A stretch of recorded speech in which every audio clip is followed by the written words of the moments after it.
হারিয়ে যাওয়া ছাগল খুঁজতে বেরিয়েছিল এক রাখাল। পথে দেখতে পেল নদীর তীরে স্বর্ণ খুঁজছিলেন কয়েকজন নারী। সেও ছাগল খোঁজা বাদ দিয়ে নেমে পড়ল ওই নারীদের সঙ্গে। এতেই বদলে গেল তার ভাগ্য।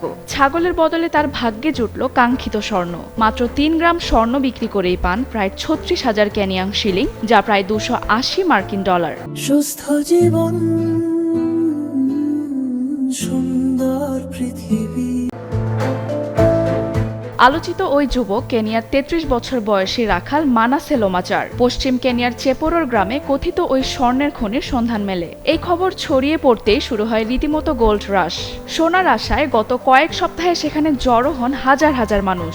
একসময় এলাকাটিতে মানুষের সংখ্যা পৌঁছে যায় প্রায় ১০,০০০-এ।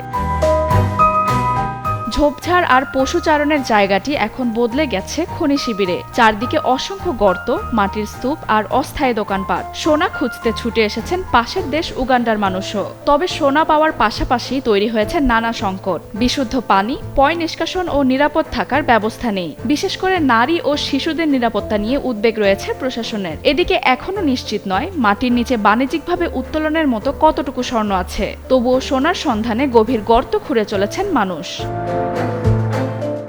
সোনার সন্ধানে মানুষের ভিড়কে কেন্দ্র করে সেখানে নতুন ব্যবসারও বিস্তার ঘটেছে। প্রশাসনের তথ্য অনুযায়ী খনিস্থলের আশেপাশে ইতোমধ্যে ২০০-টির বেশি ছোট ব্যবসা গড়ে উঠেছে। পানি, খাবার, রুটি, দুধ ও কোমল পানীয় সহ বিভিন্ন প্রয়োজনীয় পণ্য বিক্রি করছেন ব্যবসায়ীরা। উগান্ডার বুসিয়া থেকে আসা খনি শ্রমিক মুগিসা গডফ্রে বন্ধুর কাছ থেকে খবর পেয়ে চেপোরোরে যান। সেখানে পৌঁছাতে তার প্রায় $২৭ খরচ হলেও এখনো এক টুকরো সোনাও পাননি। তবু সোনা না পাওয়া পর্যন্ত বাড়ি ফিরতে রাজি নন তিনি।